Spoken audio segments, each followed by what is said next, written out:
আসসালামু আলাইকুম ভিউয়ার্স, আশা করি আলহামদুলিল্লাহ সবাই ভালো আছেন। আজকের দিনটা সবারই জানা, 16ই ডিসেম্বর মহান বিজয় দিবস 2025। এই দিনটিতে আমরা শ্রদ্ধা ভরে শহীদদের স্মরণ করি এবং তাদের স্মরণে নানান রকম আমরা অনুষ্ঠানের আয়োজন করি। আর প্রত্যেক বছরেই বিজয় দিবস না শুধু অন্যান্য দিবসগুলোতেও আমাদের এই মাঠে কুচকাওয়াজ, ডিসপ্লে, নানা ধরনের সাংস্কৃতিক অনুষ্ঠান এখানে করা হয়। আর এই জন্য প্রত্যেক স্কুল থেকে সব শিক্ষার্থীদেরকে এখানে কুচকাওয়াজের জন্য আর ডিসপ্লে দেখানোর জন্য নিয়ে আসা হয়। আমিও আমার স্কুলের বাচ্চাদের নিয়ে আসছি, তারা কুচকাওয়াজ করছে, এবার ডিসপ্লেতে অংশগ্রহণ করেছে।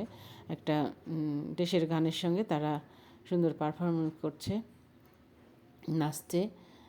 মোটামুটি খারাপ হচ্ছে না, ভালোই হচ্ছে। জানি না আপনাদের কাছে কেমন লাগবে। আমার কাছে আমার বাচ্চাদের তো ভালোই লাগবে। পেছনে কিছু বাচ্চা তারা পতাকা নাড়ছে, সব কিছু মিলে খুব একটা খারাপ হয়নি বলে আমার মনে হচ্ছে।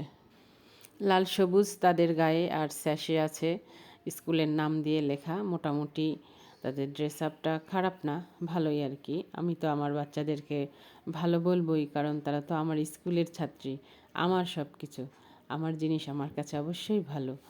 পেছনে কিছু বাচ্চারা পতাকা নাড়ছে, ওদেরকে তো দেখতেই পাচ্ছেন আপনারা। আর এরা সামনে গানের তালে তালে নেচেই যাচ্ছে, আর আমিও তাদের ভিডিও করতেছি। পেছনের দৃশ্যগুলো দেখেন আর আবহাওয়া দেখেন কি সুন্দর, মনেই হবে না যে এটা একটা শীতকাল। সুন্দর রোদ উঠেছে এবং ঝলমলে দিন। মোটামুটি খুবই সব কিছু মিলে সত্যি একটা চমৎকার দিন হয়েছে।